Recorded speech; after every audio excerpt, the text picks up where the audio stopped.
This is the Gaza Strip.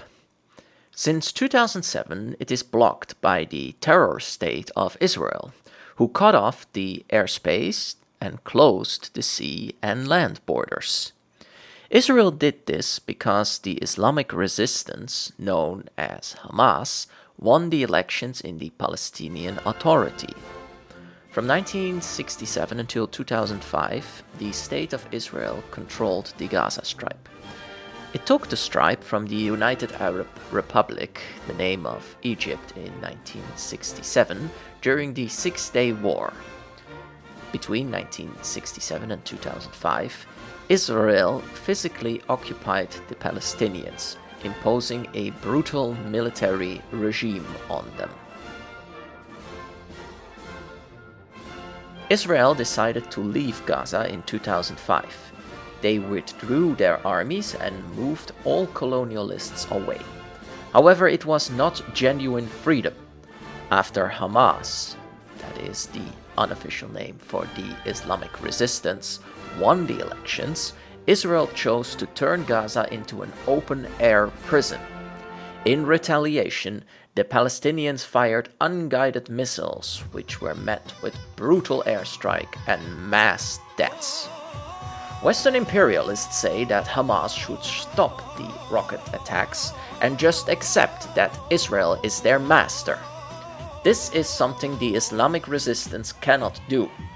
Unlike the secular nationalists of the Palestinian National Liberation Front, the Islamic resistance, Hamas, knows that their base of support is built around their resistance image.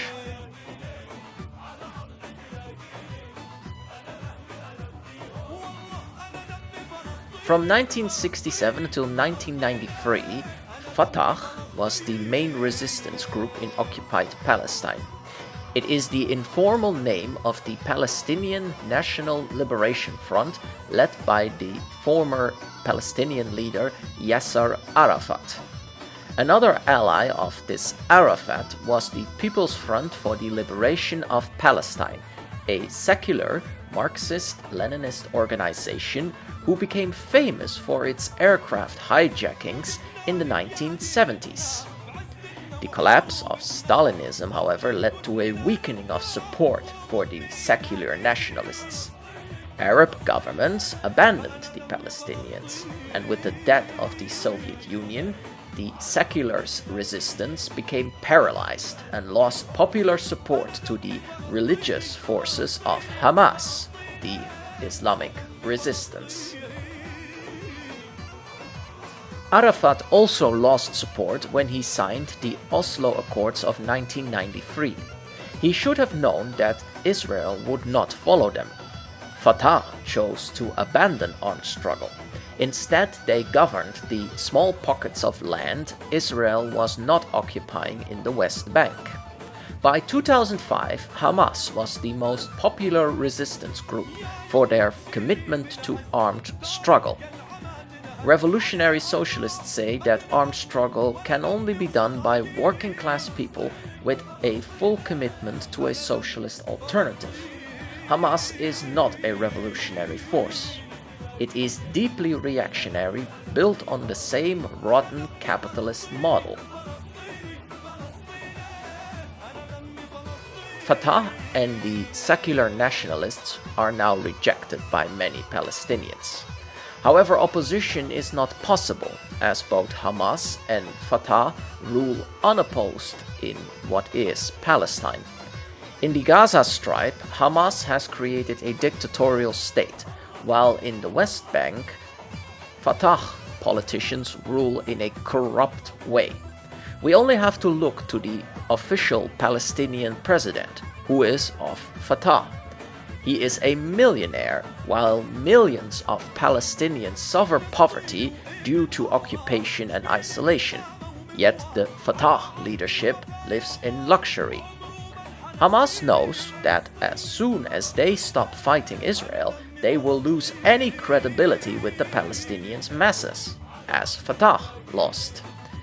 This is why they fire unguided rockets and will keep fighting a battle that unfortunately will always result in massive retaliation attacks by Israel. Now, in October 2023, Hamas chose to break out of the prison. Hamas fighters broke through the Israeli fences that were set up around the Gaza Strip, and they invaded the state of Israel. At least 150 Israeli and foreign nationals were abducted by Hamas outside the Gaza Strip and brought back into it. This method of taking hostages is rejected by us revolutionary socialists. We stand in solidarity with the families of those taken. At the same time, we reject the terror attacks of Israel against Palestinian civilians and the planning of the invasion of Gaza. Because this is what Benjamin Netanyahu plans to do. In the coming days, Israel seems ready to invade the Gaza Strip and destroy anything that stands in their path. We openly reject this imperialist method and call on Israel to end its illegal blockade. Israel has the power to end this conflict, but they chose death and destruction each time. Hamas will not surrender, and the upcoming invasion will only strengthen its popular support. What can working-class people do? We call on workers to stand in solidarity with the victims of terrorism. This, however, does not mean that we support those false solidarity protests for the State of Israel. We are not supportive of these demonstrations because they serve the Israeli regime and they do not call for an end to the occupation. Foreign supporters of the State of Israel use the terror methods of Hamas to rally behind Benjamin Netanyahu. Western governments all side with the terror state, who has murdered more innocent civilians than Hamas or Fatah ever killed. Israel calls on the Palestinians in Gaza to move out. But this is not possible as Israel closed off the Gaza Strip. Israel is responsible for the open-air prison that is Gaza. Those 2.3 million Palestinians cannot move. There is simply not enough room on the 45-kilometer square strip. This means that when Israel invades the Gaza Strip, many will die due to battles between Hamas and the Israeli occupation forces. The United Nations has already called on Israel not to invade. Yet Netanyahu wants revenge for the humiliation that the Palestinians dared to break out of their prison on the 7th of October 2023. The ground offensive will result in massive deaths and the full destruction of the remaining infrastructure. The full blame for this lies with the State of Israel, who started this war in 1967, who ignored the Oslo Accords and who keeps ignoring UN laws. This they can do because of Western imperialism. American and European governments all support Netanyahu and give him billions in weaponry. In 2022, the Israeli Defense Army got almost $4 billion American dollars in free money. This shows us that American taxpayers fund the occupation of Palestine indirectly.